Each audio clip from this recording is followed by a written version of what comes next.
Hi. By all much indeed. This is, I don't know how to pronounce the name of this thing. Seo Taiji, boys. Regret of the times. The big homie Revo. Shout out to the big homie. If you, dear listener, would like to be like Revo, we already showed you in the commercial how to make that happen. Or you can go the PayPal route, which is a little bit quicker, VinandSoriMerch@gmail.com. Having said that, it is now time. The time has arrived. We're actually live right now. I forgot to put it on private. Well, hello. So we have 12 we've got some viewers. What's up? You all are gonna get me fired, Middle Earth says. Holy moly. Well, the more the merrier, I guess. Having said that, let me pull up this thingamajiggy here because I didn't even download the thingy. Talk to the people, entertain them. Sorry. Okay, this is like a really crazy. Actually, hold on. Wait. Okay.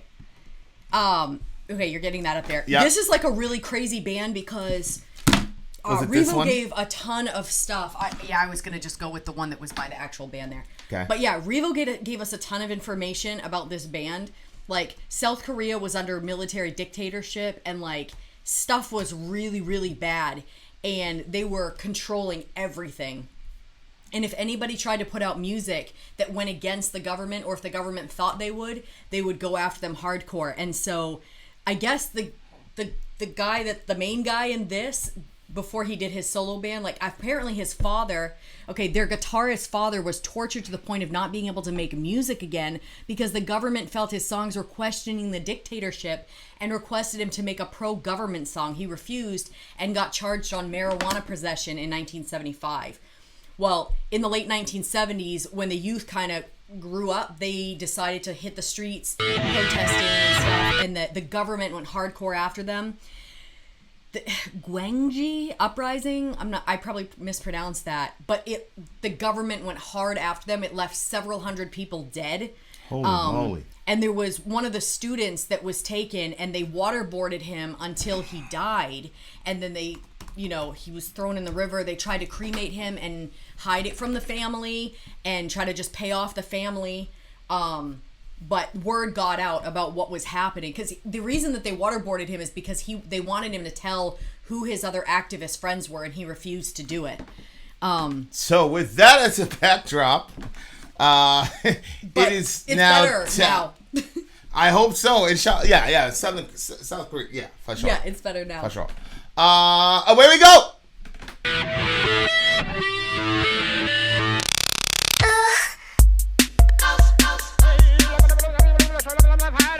What the hell?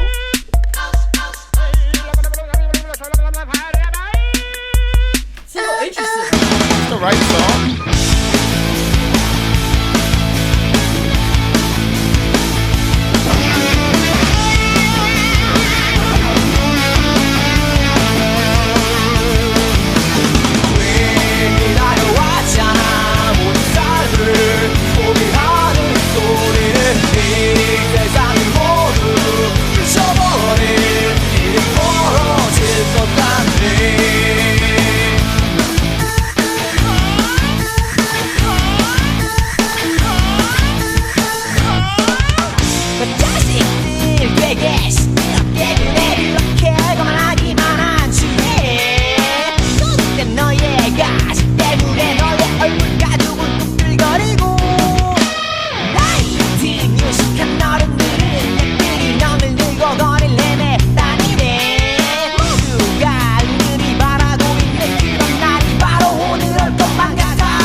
that one was... Wow.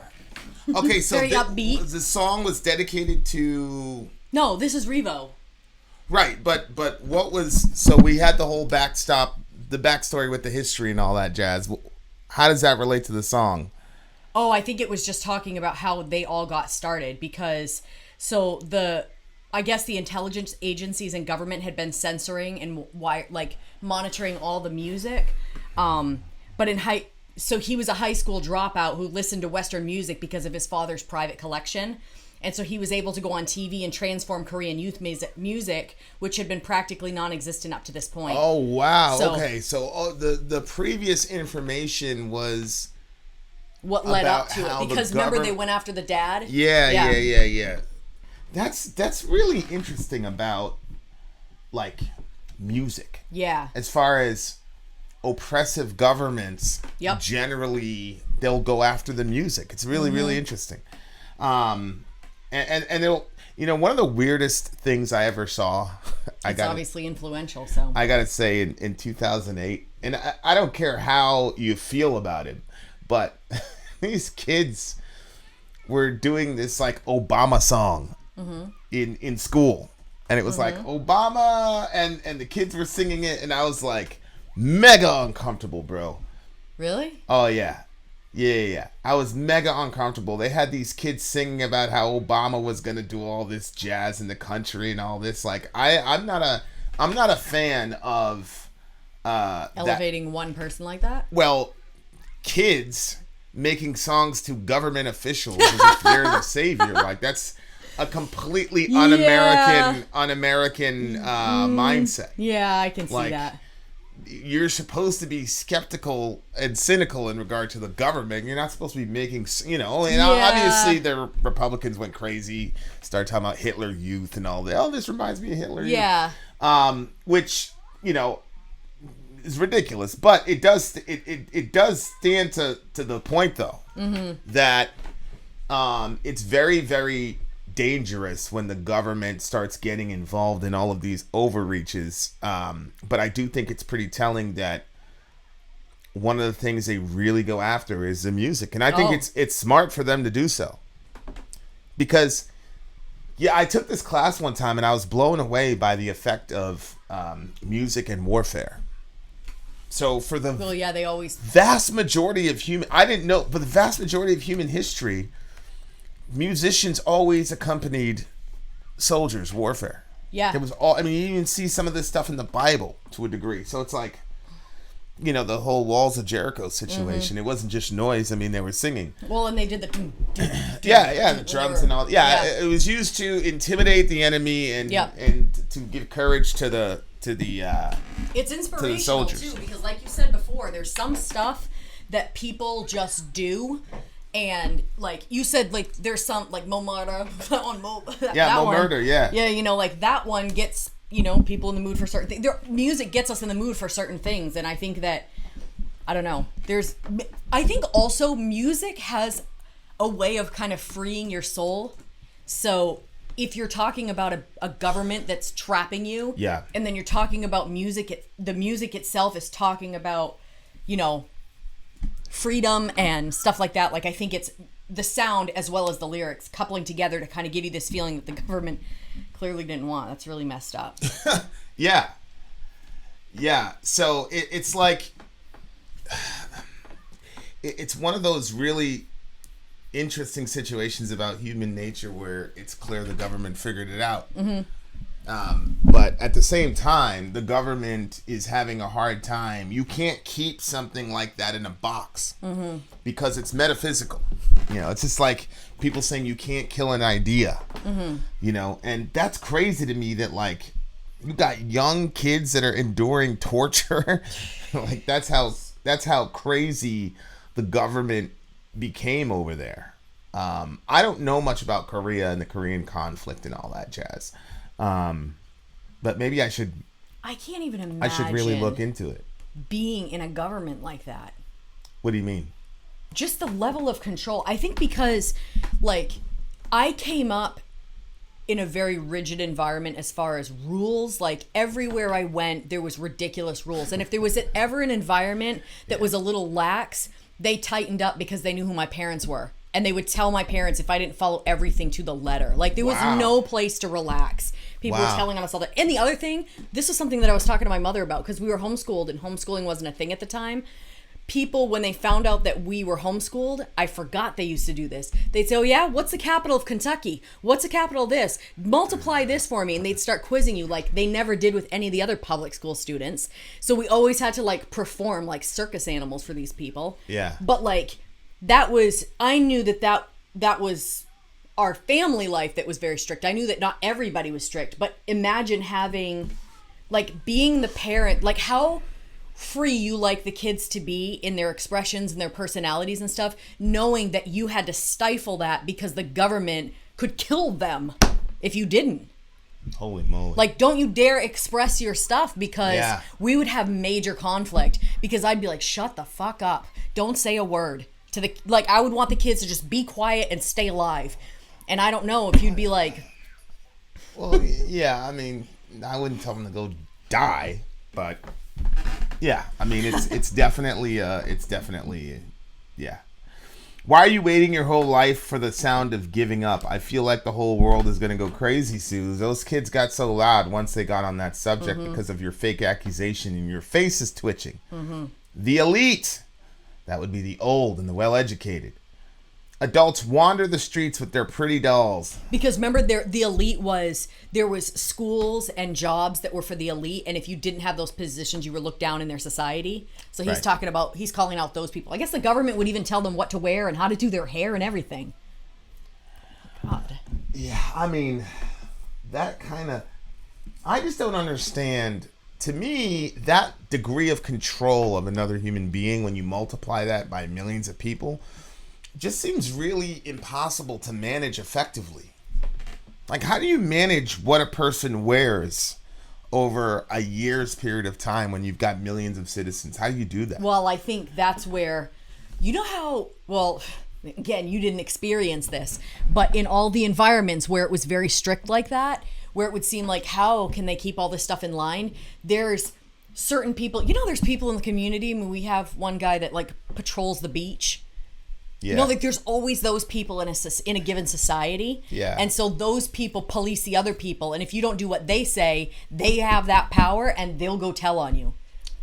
Well, we knew people like that in New York, and we also handled people like that. Yes, but that's because you guys were on a different angle. This is the entire government is already there.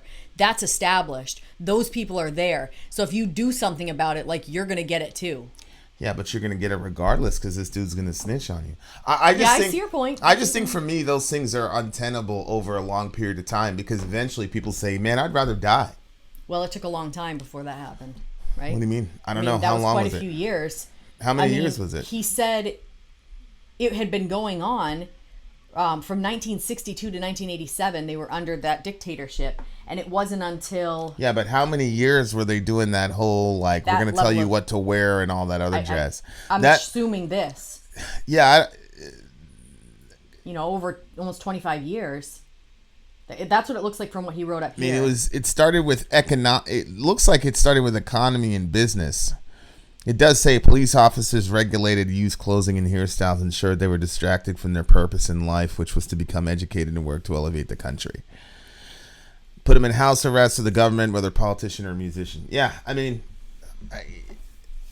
it did not last very long. I mean, 1962. Well, yeah, I see what you're saying. 25 years is a long time, but it's not like it's not like 400 years. Yeah, 25 years is like basically half a generation. That's what I mean. Like, it's just not something you can... the Romans figured that out. Mm-hmm. That's the brilliance of the Rome. The Romans did not have... Their advantage was not in their landmass.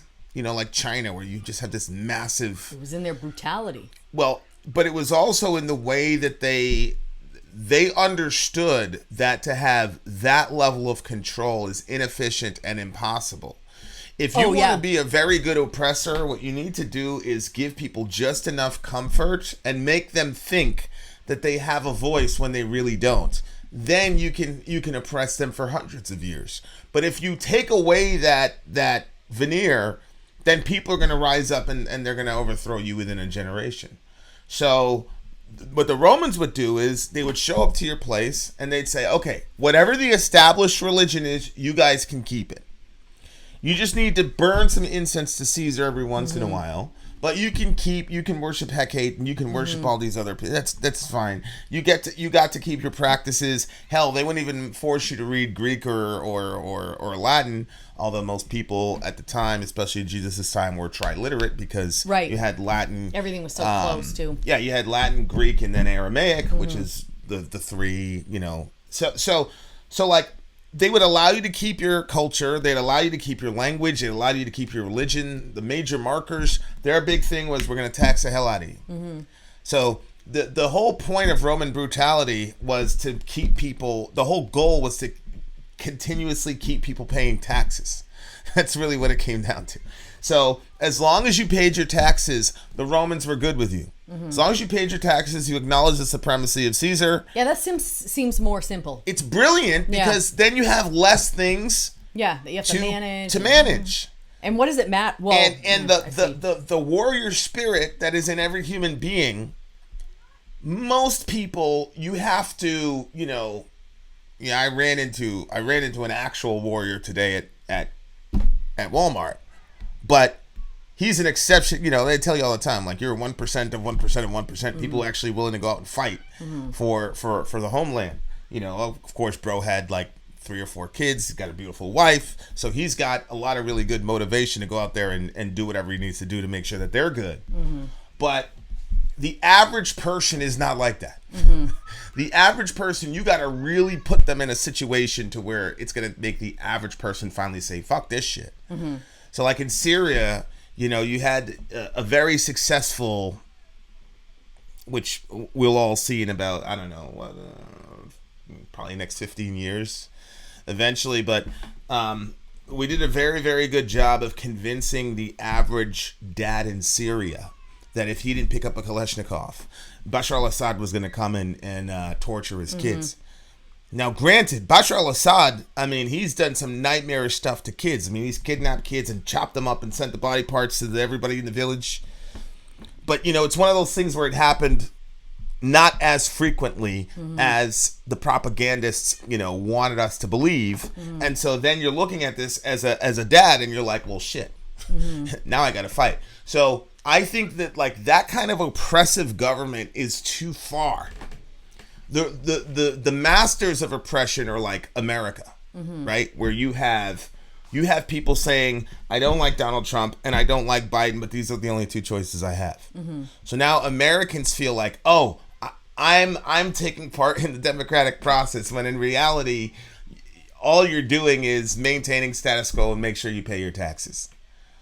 And Republicans and Democrats both, they'll fill up their all these bills with what they call pork, which is, and the senators get $500,000 bonuses for no random reason, things like that, where they're just completely just taking money away from the common people. But we don't feel that martial spirit to rise up against it because we voted those people in. So we think we're free. We voted them in. They're not telling us what to wear. Well, that, and they rotate out every 4 years, so it doesn't feel as, but I think that where we were talking about the Roman government and it was about the money, but it looks like China, it was about their intellect and them pushing their country forward with, I don't know, like their minds. Well, see, that's the thing about, so they didn't want any wasted time with the youth. Right. So you're not allowed to be, waste your time on your hair or your clothes. Like, you need to be focused. Just let's, dwindle everything down to wear this, cut your hair this way, and go now. Like, put your mind toward bettering our country. Yeah, thinking of your broken wings, how long can you fly? But it's like you said before. Well, Gary Vee is he's a name. Sometimes we go through phases. All of a sudden it's Gary Vee, and then he falls off, then he comes back around. So Gary Vee, if you look him up, like, he's very much about, don't do something that you hate doing, because he'll say basically there's no such thing as a lazy person. There's just people who hate their jobs. So find something that you love doing and you're going to do it naturally. And we see it with our son all the time. The Amazon stuff, he's on top of that shit. He gets it done. Like, he knows the stuff most of the times before we even do. And he's just right on top of it. But if you need him to clean the kitchen or wash the floor, that you're going to have a struggle. He hates that, but he loves Amazon. And so I think that when you have a government that's pushing people in that direction, I feel like you think you're going to, you know, what's the thing? Like, you can get more water from a something than a, there's a phrase. You can't lead a horse to water? No. It's something Bees about with like, honey? No, it's something, there's something about like, you can get more water out of this than by twisting somebody's nose or something like that. Like, yeah, you're going to get some liquid if you wrench their nose, but you could get a lot more going to this other source. In other words, you're trying to force them to do something. Never heard of this phrase before.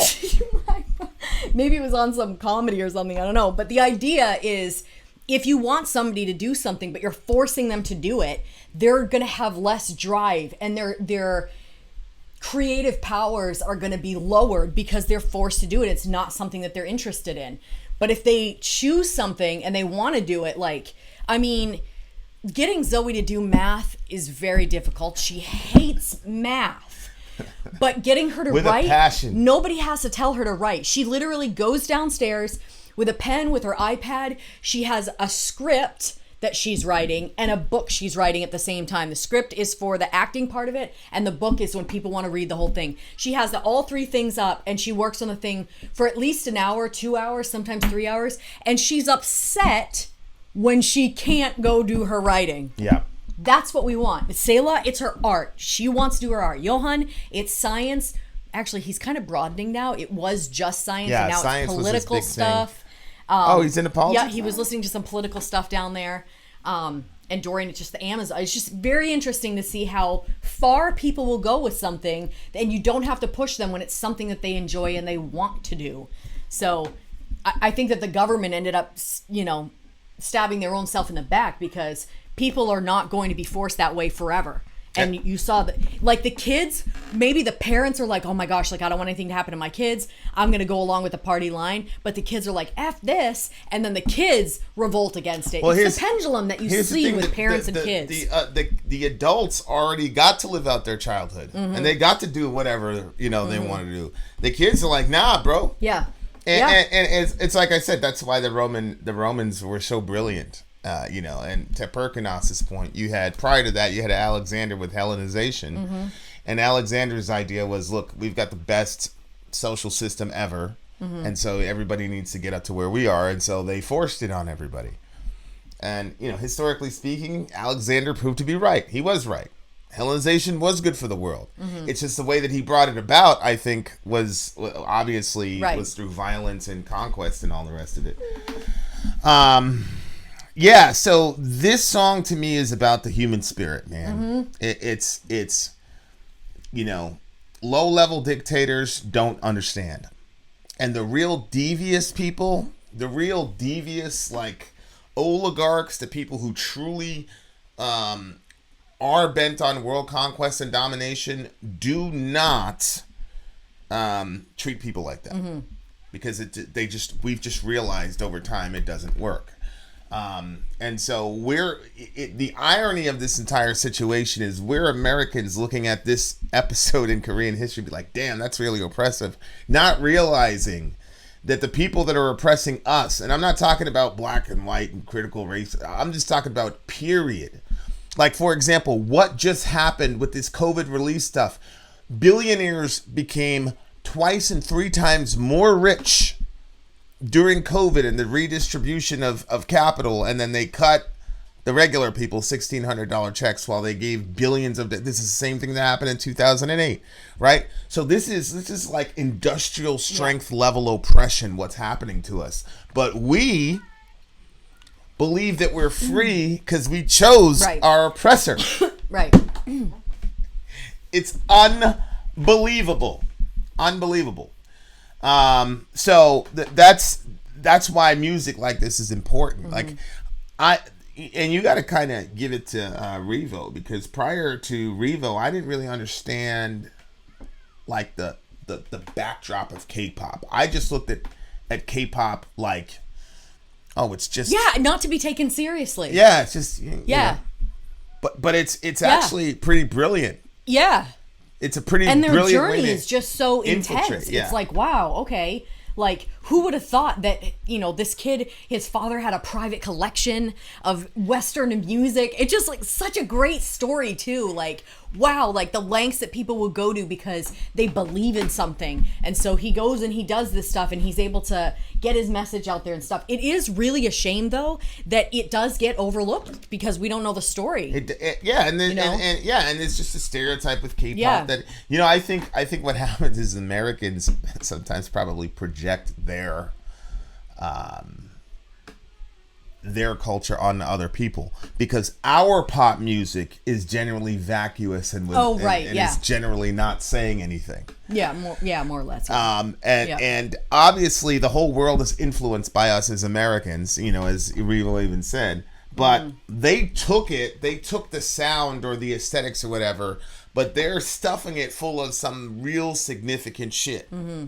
And I think that's honestly what anytime somebody does something that's like clandestine, that's like Trojan horsey, like I love it. I'm like, yes, brilliant. Really, really good. What do you get the song? This one's a 8 for me. This is solid 8.5 for me. Slayer is next, ladies and gents.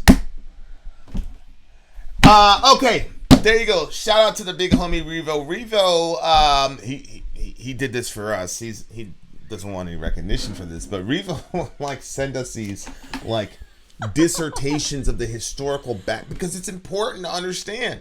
You know? So thank you, Revo. And I'm not putting that on everybody else. You don't have to do that when you make your request. Just send your request at VinandSoriMerch@gmail.com. To be honest, if you do a big thing, I probably won't read it. Vinny might, but anytime somebody does something big, I read it. Yeah, I don't. The only reason I read it was because it was Revo, and he doesn't usually put that much. And then when I glanced at it, I was like, oh my gosh, I saw some of the really tragic things in there. I'm like, okay, this one needs a full all-out read. And so I decided to read this one as well, Revo. There you are, dear listener. Vin out. Sori out. Gone.